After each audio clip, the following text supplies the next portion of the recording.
আজকের পবিত্র বাণী পাঠ করিন্থীয়দের কাছে প্রেরিত দূত পলের দ্বিতীয় পত্র 4 অধ্যায় 7 থেকে 15 পদ।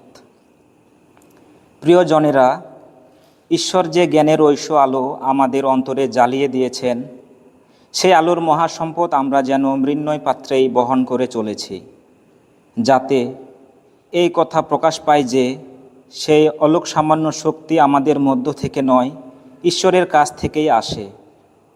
আমরা অবশ্য পদে পদে দুঃখ কষ্ট পেয়ে থাকি, কিন্তু তবুও অভিভূত হই না। আমরা দিশেহারা হই, কিন্তু নিরাশ হই না। নির্যাতিত হই, কিন্তু নিঃসহায় হয় না। ভূপাতিত হই, কিন্তু বিনষ্ট হয় না।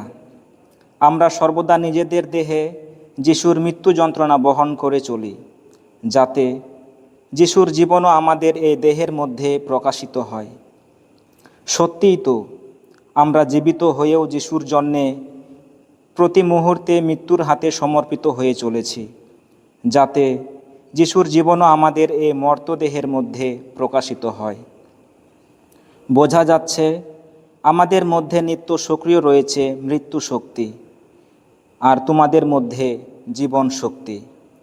তবে আমরা সেই একই বিশ্বাসের প্রেরণায় অনুপ্রাণিত, যার বিষয়ে শাস্ত্রে লেখা রয়েছে, আমি বিশ্বাস করেছি তাই আমি কথা বলেছি।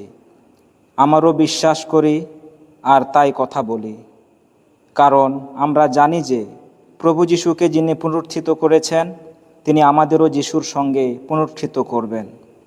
তার নিজের কাছে আমাদেরও স্থান দেবেন, আর সেই সঙ্গে তোমাদেরও।